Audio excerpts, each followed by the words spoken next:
Sometimes it feels like it's 3 steps forward, 4 steps back. With Total War Warhammer 3, the 1.3 update has officially been released, and it did quite a few good things.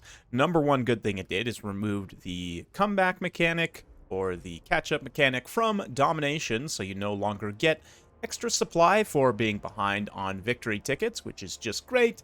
They added some new awesome cavalry-based regiments of renown that we're going to take a look at in just a minute here. But of course, they also made a seemingly very boneheaded change to range units that make them feel very weird and gamey, and just in general, I mean, it's going to be OP in very niche specific circumstances, and will especially, it seems, help Tzeentch more than any other faction, which Tzeentch is definitely not a faction that needed any help. But anyway, today we're going to be taking a look at some of the changes, and especially that ranged change, to give it a look and see a situation where it definitely can feel extremely oppressive. So obviously I'm coming in with the forces of Tzeentch today. I've got an Exalted Lord of Change. He's got no spells and just the Fury summon. The spellcaster is going to be the Cultist, of course, with Lore of Fire. He's also going to carry a Wand of Whimsy, give a map-wide melee attack and weapon strength buff. Spawn will be buffed up by that, as will Forsaken. These guys are going to create a protective high-mass shield around these flamers, and some additional blue horrors for some extra bodies. We're bringing in the Knights of Immolation, the new regiment of renowned Doom Knights. They've got flaming, magic damage, and this extremely powerful bombardment.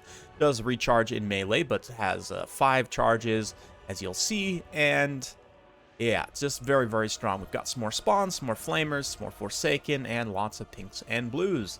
As for Khorne, coming in here, my opponent got 2 cultists. He's got spawn. He's got the new regiment of renown, Blood Crushers, the Heralds of Khorne's Fury. You guys also probably need a hot fix. Flame resistance is kind of a useless modifier. Weakness to fire is what you would actually be looking for. Otherwise, this ability is only effective against units that already have an innate flame resistance. You would need it to be like plus 20% weakness to fire for it to be universally applicable on all units. So look for that to potentially get changed in the future. And then also they do have actual fire damage, because for whatever reason the regular Blood Crushers do not, which I always thought was a little bit of an oversight. But anyway, also got 4 warriors with shields, 2 Flesh Hounds, Herald in reserve, got some spawns, got halberds, 2 more Flesh Hounds, another shielded warrior, 4 Furies, and 2 Warhounds. So let's jump in, Battle of Itza, and take a look at what's going on here. So yeah, Wand of Whimsy also didn't get nerfed, which is a little bit interesting to me. It costs more. They increased the multiplayer cost on Wand of Whimsy, but it still has the same insanely powerful map-wide effect. So Tzeentch Cultist, while it is a little bit more costly to operate, it's definitely going to be very easy. Another big change they did, which I definitely agree with, was to nerf the summons of all the cultists. They now all start on a recharge timer, and they have conditions under which they will recharge. So if we take a look here at the Tzeentch Cultist, this one here, you can see recharges if Winds of Magic are 15 or greater. So depending on how much your Winds of Magic starts off as, it should be just fine to let this cool down right at the beginning of the match before you really start casting spells. Khorne, on the other hand, there's recharges in melee, so these cultists are going to have to run into melee for a full 2 seconds, 120-second cooldown. Pretty long time, but still. Considering how ubiquitous and oppressive the cultists were, and in terms of their summons, you would see them literally every game, and with the monogod factions, it felt like you really couldn't take any other hero, or you were wasting a hero slot. So now that they've made those changes, although it does appear that the Slaanesh one is bugged, it just starts cooling down. I think the intention was to have the Slaanesh summon recharge when the Slaanesh Cultist was winning in melee, but it seems that interaction is actually bugged, and it just recharges, you know, out of nowhere. So, interesting choice. Gonna get in here with an early hit and run charge with good old not Sarth. And yeah, the Exalted Lord of Change here will do just fine, especially if I start to summon in some Furies. Getting the charge on these Flesh Hounds, not really too worried at all about this combat. Be able to take them down in a big hurry. You can see I've already pulled in another unit of Flamers. So this is where things start to get a little bit funky, is I can literally stand these Flamers directly on top of the spawns. You can see a fireball flowing in there and hit one of the cultists and overrun, take out a few Warriors of Khorne as well. Gives a little bit of Kindle Flame, but unfortunately none of these guys choose to wander within range while it's still active. So we're going to move up again, maybe pop like a Cascading Fire Cloak or something and try and utilize these ranged units to good effect. I'm going to summon in some Furies over here on the side as well to help me take out those Flesh Hounds. We're going to turn the spawn around since my opponent here is doing a good job of flanking me. You know, he's getting around with the Flesh Hounds. He's going to come around with these other doggos and whatnot too. He's going to try and jump with the Furies here. Double Fury just jumped directly on top. But you can see they're not making the best contact initially. Cultists also come in within range of the Flamer when they maybe could have taken a nice side engagement and got into the side of the Flamers right here. Instead, they just get instantly roasted. Again, fireballs and other things coming through, meaning that these guys are, like, take a look here at these horror stats, for example. Whoop, if I can pull them up. Looks like the Wand of Whimsy already wore off. But anyway, you can just imagine with the extra 22% and then additional 10% weakness to fire from both Kindle Flame and Warp Flame, it gets to be very oppressive very quickly with the additional damage spikes.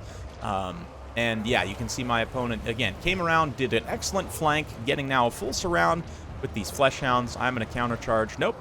Actually bring the Knights of Immolation this way. Another nice side shot through those Warriors of Khorne, again, to give another Kindle Flame and Wand of Whimsy. You can see these guys are up to 66 attack, 87 weapon strength. We're going to drop Bombardment. Does a huge amount of damage. This big blob of units, and then Knights of Immolation just drop down into combat against the red spawn. They're going to get rear charged now by some Furies, but it doesn't actually matter that much.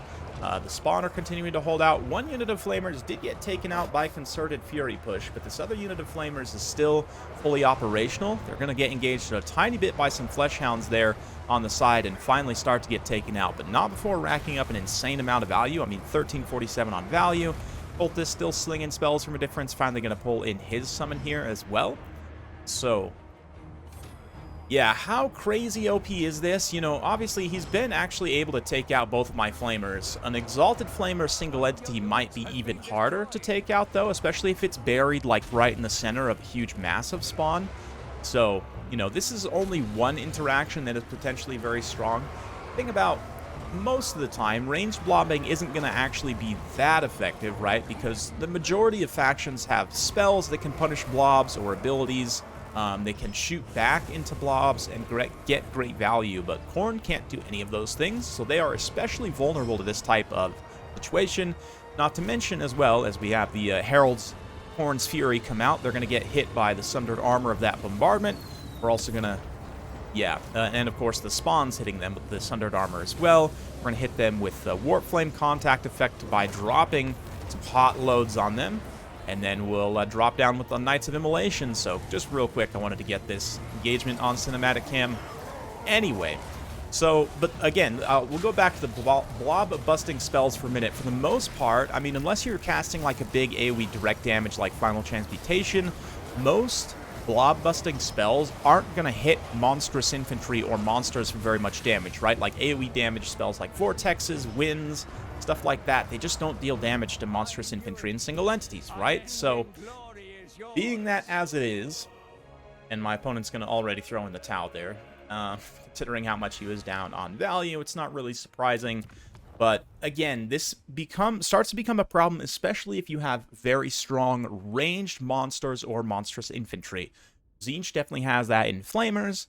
Ogres potentially have that in, you know, Lead Belchers, Iron Blasters, stuff like that. I haven't really got to test the Ogres as much, but just in the testing games that I have got, you know, Tzeentch seems strong. It seems like you potentially can counter this with Khorne if you take the engagement smart, if you maybe have the right build composition. But again, it's going to be even trickier with an Exalted Flamer, or if the spawn blob is even wider and they're more well hidden within the spawn blob. And it's just the fact that this works feels wrong. So for me, having been a Total War veteran, you know, having played every single Total War basically since it was new, more or less, and starting with the original Shogun Total War way back in the day, right? I've played them all, and it's never really worked like this. Like, you've never just been able to phase your bullets or arrows or whatever through your own friendly units. It feels extremely gamey and just kind of gross and wrong. Even if it doesn't necessarily end up being wildly OP, it seems way too arcadey. And I know Total War Warhammer is not a simulation by any means, and it's a fantasy game, so you might think like, hey, just let it fly. But it just, I mean, doesn't actually benefit the factions which struggle in domination, you know, Cathay being chief among them. It does definitely benefit Kislev fairly well, but it benefits Tzeentch most of all, and Tzeentch is not a faction that needed any help. Like, they even received a few nerfs in the last patch, like the ammunition of the Blue Horrors, both of which still almost managed to pay for themselves. Forsaken all do a great job trading within that blob, as units aren't targeting them, they're targeting the Flamers, right? So it gives the Forsaken a pretty good chance to shine. Spawns also do some pretty solid damage with the support of the Cultist, who himself manages to get 400 damage value on just slinging those fireballs. Thought the Lord of Change also doesn't take really any damage, doesn't get that much value, but definitely the presence very important to have here, that big flying monster. The Doom Knights, though, I have to say, these guys seem... I hesitate to say OP. It's very early to say that, but their bombardment definitely seems extremely strong. So definitely watch out for these guys. You can shoot them, of course, but being a barrier flying unit, that they can potentially just run around and regenerate that barrier a lot and not take as much damage. Definitely going to be a very, very strong unit. Doom Knights are already decent and not crazy strong, but these guys will definitely see quite a bit of use. Other Flamers coming in, getting a whole bunch of value, as you saw before.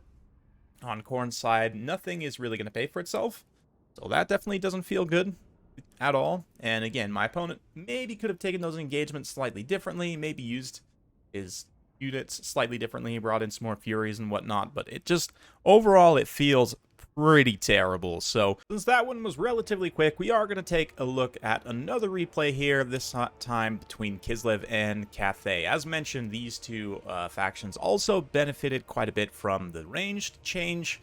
I think the intention was to really especially benefit Cathay, because they do struggle very badly in domination. However, we haven't even addressed land battles yet. We'll actually get to that on a completely another day. But today we're going to be looking again at this matchup. On the second replay, for my Cathayan build, I've got Shingon Lord of Yang, we've got the new Righteous Lances of Wei Jin, Armor Piercing, Guardian, Immune Psychology, Longmas.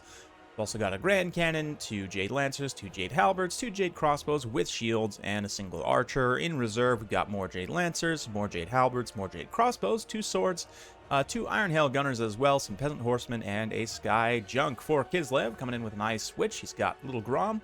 Little Grom also very much benefited from all of this. In general, all of the Kislev sort of hybrid units now are a lot easier to operate, but especially gun units like Streltsy will get obstructed a lot less. So let's see how they do here. 4 Kossars, 4 Streltsy, and the Zargard up front.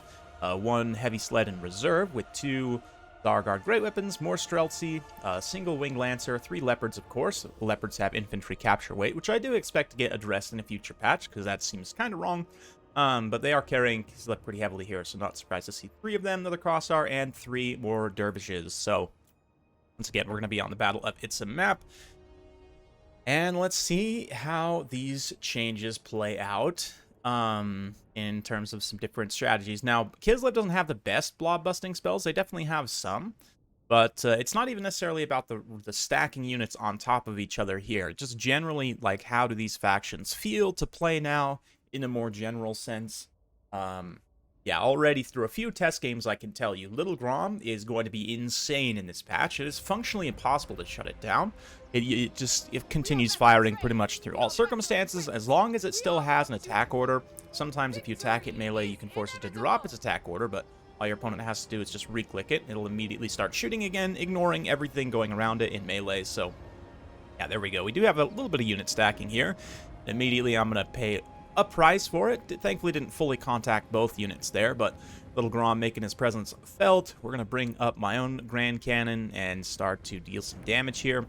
And that being said, up front, you know, having this very expensive ranged flying unit,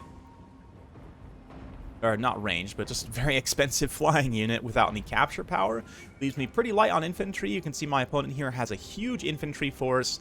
The halberds, too, are going to end up being a little bit of a waste, at least initially. I'd expected maybe a little bit of a cav rush, maybe some chariots here.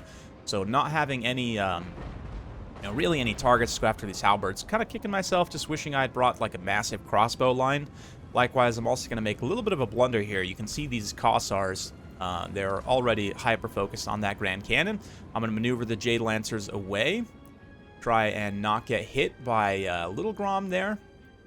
But that is going to open up a lane, and this is obviously a pretty bad blunder. I mean, no question I'm going to lose quite a bit of value initially here. But we're going to pull up on the far left so that we don't take the full concentration of fire to the face and start to concentrate my own ranged units, maybe clean up some of these Kossars and Streltsy and whatnot. Meanwhile, the Righteous Lances of Wei Jin are going to go try and shut down Little Grom, but very foolish to even attempt to do this. In my experience in this patch, unless you have like a very, very strong, fast snipe that can get to Little Grom, it's just impossible. Like here, you can see that the Righteous Lances charge in and then immediately bug out and don't do any attack animations. It takes them like a solid 10-11 seconds to start doing attack animations, by which point their charge bonus has completely worn off. So, yeah, unfortunately, it does appear that the animations of flying units, especially charging single entities, do appear to be completely broken still, which is unfortunate, but crossbows are going to start to focus on their next target. We kind of overkilled the one Kossar. It's to be expected, but the Jade Lance was able to come in and eventually finish the dervishes, but not before they accomplished their task of shutting down my cannon. Now over here, you can see that these Kossars are easily able to fire in, and more than that, the Streltsy. You can see these Streltsy and Kossars have already turned and are coming this way to start to fire at these high-value units. So normally, of course, the fact that the Righteous Lances are completely surrounded by Kossars, they've got the Leopards in here now, everything else. I wouldn't necessarily expect them to be winning this engagement. We do give them a nice little Jade Shield, try and protect them as we get back up into the air. But yeah, Streltsy thankfully didn't come within range there. They did come within range here, though. Jade Lancers charge through, and then immediately the giant concave of Streltsy all starts to focus on them. And you can see that the bullets just completely phasing through their friendly Streltsy here, and not having any issues whatsoever firing, so able to fairly quickly shut that down. But anyway, my sort of flank push here, continuing to come through, did some damage on that Streltsy. This unit of Jade Warriors kind of gets caught up by Zargard, but now my opponent here doing a good job focusing my Iron Hail Gunners. Also going to start to use some Winds of Magic, but yeah, unfortunately, the attempt to shut down Little Grom completely useless here.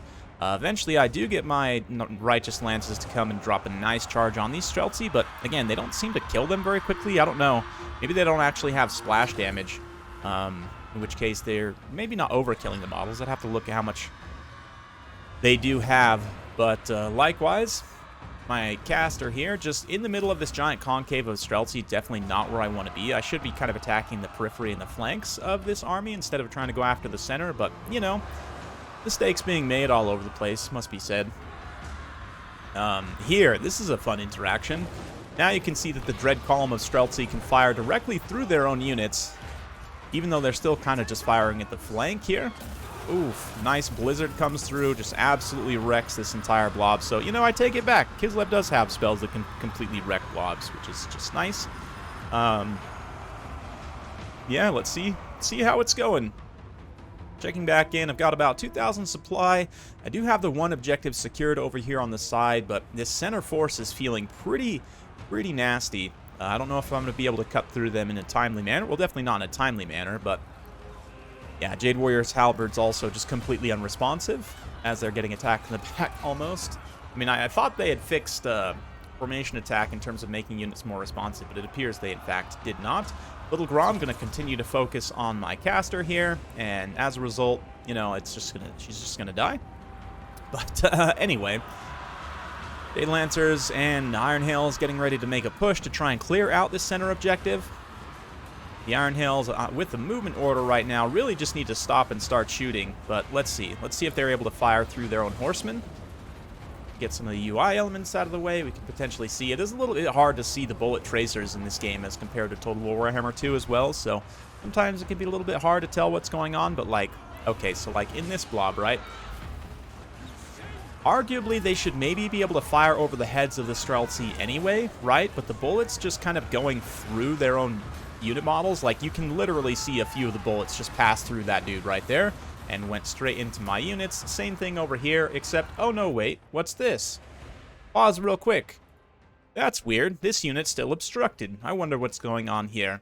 Especially because they have a firing order and actually have more or less a clear line of sight, even without the new change to obstructions. I just wanted to quickly point this out. So, not only does this change feel weird and mechanically just doesn't make sense at all in terms of the sort of the nature of Total War, historically how it's been, and in my opinion, how it should not be rewarding bad gameplay by letting you just blob your units mindlessly together.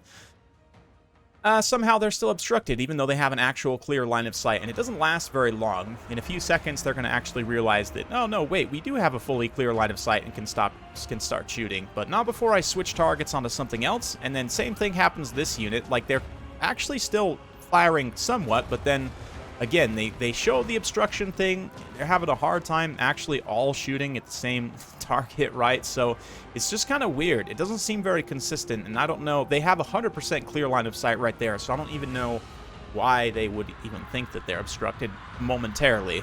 But anyway, regardless, Jade Lancers moving up and around, getting a nice rear charge on Wing Lancers right here. My crossbow sort of flank push force has actually done a pretty good job of shutting down a number of units and maintaining this capture, allowing me to kind of counter push up through the center. Once the Iron Hails actually do decide to all start shooting, they do shred units very, very quickly, very cost effectively, right? So they're going to be a great benefactor as well of this new change. Cavalry pushing through on the high ground. We've got another unit of Jade Lancers moving up to try and get some capture weight going here, and infantry push going through the center. So I'm starting to feel a legitimate comeback potentially coming on right now, but of course my own Miss Micro with these Jade Lancers, and the fact that little Grom still has a huge amount of ammunition left, 9 shots left, so he can still provide quite a bit of damage over time. The Ice Switch on her Bears, also completely untouched, great armor-piercing damage, melee attack, and armor. She's going to be able to continue to fight as a fairly powerful combat character. Streltsy eventually do get melted by the Iron Hails. Almost wish I would have brought more Iron Hails, honestly, but unfortunately this main sort of flank force eventually does get fully shut down. Zargard and the Lancers and the Dervishes able to come in and finally finish them off. My Shooting Gun Lord has been having leadership issues because she's so low from Little Grom that I haven't been able to come in and really support this engagement with spells like I would have wanted to. Nice Blizzard coming through to nuke another Iron Hail too, and the Costified Dervishes charge in just to really finish the job. We did manage to capture that center objective, so briefly I am actually in control of 2 objectives, and we're looking to get a full 3 cap here with this Jade Lancer on this other objective. So I have to say, with the removal of the comeback mechanic, if you actually do manage to get a comeback, which it's possible to do, it definitely feels so much more satisfying and rewarding. A little bit of a Dragon's Breath there. Non-overcast, doing some damage to the Zargard. Trying to get these Jade Warriors halberds to come back and hold. They're doing okay, but here in the center, this unit of Zargard Great Weapons looking pretty nasty. I've got 3 crossbows now summoned in to try and just mass fire them. But my opponent here sees this. He's going to get some Dervishes and some other mobile units to come disrupt. Also, probably switch Little Grom's last shots on over there if I had to guess. But let's see. Blobbed up crossbows, all still firing. Yeah, I don't know about this. The thing is, though, of course, again, there are still other ways to punish blobs, like these Costified Dervishes are ostensibly going to be able to engage this whole pack in melee. But, yeah, this second unit behind them decides that they should somehow turn and fire, and then that leads them to getting into melee, and anyway, a little bit of a weird interaction there, but we did finally manage to cap that high ground objective, but we weren't able to hold these other 2 objectives, so a little bit of a rough situation there. These Jade Lancers are now going to be pulled, try and collapse down into this somewhat tattered Streltsy. We'll give these Iron Hail Gunners as another target, and also as a supporting unit to shoot in here. But the Dervishes have also almost been seen off. We've got the Jade Halberds coming through. Help see them back. Nice little charge here into the Streltsy, sending a few of them tumbling down the hill. The Ice Switch is also here to support this combat. She can come in and use her armor-piercing damage against those Jade Lancers. Not to mention we've got more Kossars, more Zargard Great Weapons on the way as well.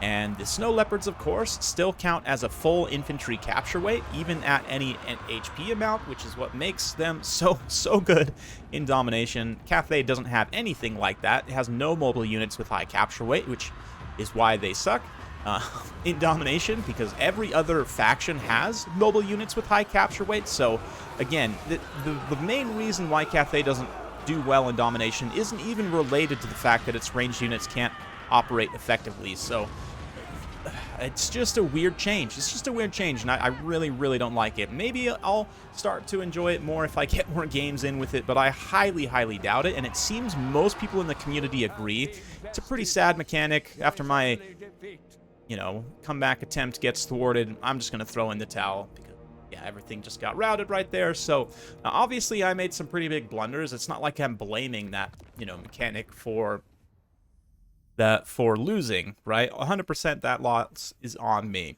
just because I made some mistakes, and it seemed to benefit me also, maybe not as much as it benefited him, but just in general, it feels wrong. I don't know of another good way of saying it, and it feels way too arcadey and gamey, and it's like a band-aid solution to fix a problem that should be fixed via a different way, that, you know, rebalancing capture weights so that it actually makes sense and is consistent across unit types. You don't have stuff like Beast of Nurgle or you know, the Frost Kittens having infantry capture weight for some weird reason, or like most monstrous infantry should probably not. All monstrous infantry should probably not have infantry capture weight, right? Like, they should probably have cavalry capture weight. Cavalry capture weight maybe should be increased, arguably, perhaps. We'll see. But just in general, I think this sort of a band-aid solution, like I said, I don't like it at all for a bunch of different reasons, and it seems like it's not actually helping the factions which needed it most, and in fact are helping a faction that doesn't need it in Tzeentch. Let me know what you guys' thoughts are in the comments below. It ended up being a little bit of a long video today between these two battles, but I just wanted to share sort of my extended thoughts with you. I'm going to be honest, I hate this change so much. I don't know how much I'm going to be playing myself going forward unless they switch it back, and I would think that a hotfix would be imminent, hopefully within the next couple weeks if we all complain loudly enough. So I would politely ask that any of you who agree with me, who want to see this removed, please comment down below. Even if you've already seen someone else comment the exact same thing, the more comments there are saying that they should change it back, the more willing they are to change it back. So thank you all so much for that. Thank you for watching. If you like this sort of content, be sure to like, subscribe, hit that bell notification button. Every time I upload a new video, you'll be notified. Thanks again. See you next time.